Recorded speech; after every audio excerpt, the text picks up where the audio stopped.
రాజకీయాల్లో ఇదో కొత్త కోణం. వితరణ మాటున వింతైన రాజకీయం. ఒక్క చెక్కు ఇవ్వడం, తమ లక్ష్యాన్ని చేరుకోవడానికి చక్కనైన మార్గం వేసుకోవడమే తాజా రాజకీయం. ఏపీలో ముఖ్యమంత్రి సహాయ నిధికి వెల్లువలా వస్తున్న విరాళాల వెనుక పక్కా పథకం ఉందనే టాక్ వినిపిస్తోంది.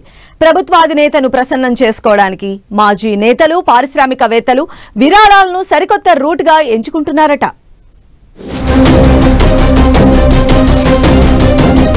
సీఎం చంద్రబాబును కలవాలి, తమ కోసం చెప్పుకోవాలంటే ఎవరికైనా కుదురుతుందా?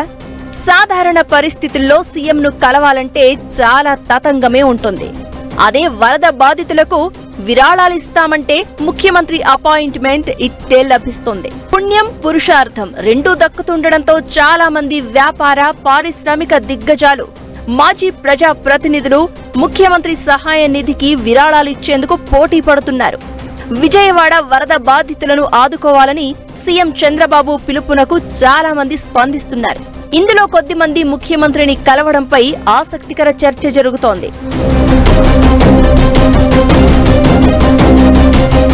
ముఖ్యమంత్రి సహాయ నిధికి విరాళాలిచ్చేందుకంటూ మాజీ మంత్రి సిద్ధా రాఘవరావు, వైసీపీ ఎమ్మెల్సీ కర్రి పద్మశ్రీ వంటి వారు సీఎం చంద్రబాబును ప్రత్యేకంగా కలిశారు.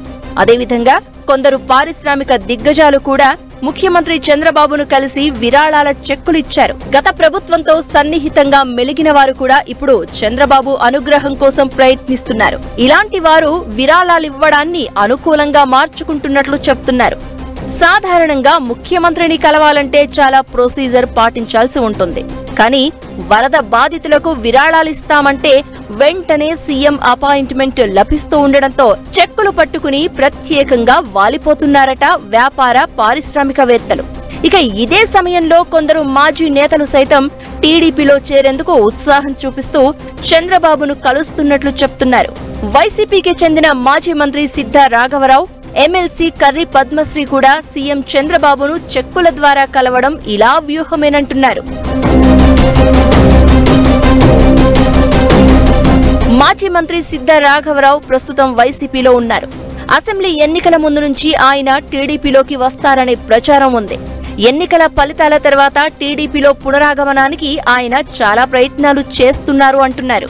అయితే ఆయన రాకను ప్రకాశం జిల్లా టీడీపీ నేతలు అడ్డుకుంటున్నట్లు చెప్తున్నారు. తన వ్యాపార అవసరాల కోసం వైసీపీలోకి వెళ్లిన సిద్ధా గత ప్రభుత్వంలో తమ వ్యాపారాలు దెబ్బతీసేలా పావులు కదిపారని అధినేత చంద్రబాబుకు ఫిర్యాదు చేశారట ప్రకాశం నేతలు.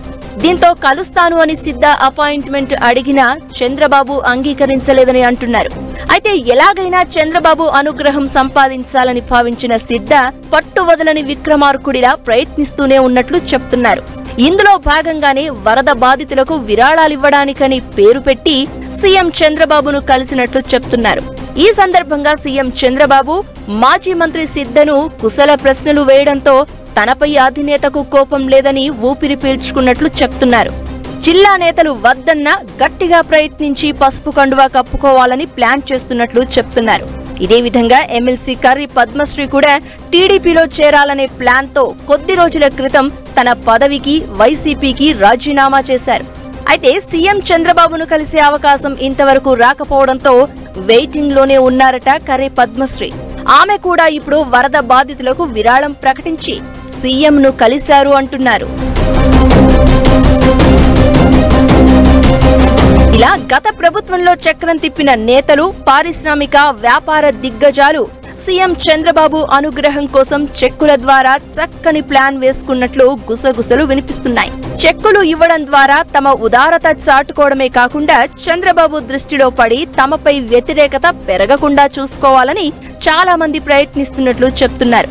కొంతకాలంగా టీడీపీ నేతల ఆగ్రహాన్ని చవిచూస్తున్న మాజీ మంత్రి సిద్ధా రాఘవరావు వంటి బిజినెస్ మ్యాన్ కమ్ పొలిటీషియన్స్ మాత్రం పక్కా వ్యూహంతో చంద్రబాబును కలిసినట్టు చెప్తున్నారు. మొత్తానికి వరద బాధితులకు విరాళాలివ్వడం అనే టాస్క్ టీడీపీలోకి వెళ్లాలి అని, ఆ పార్టీతో సత్సంబంధాలు కోరుకుంటున్న వారికి చక్కని అవకాశంగా మారిందని అంటున్నారు.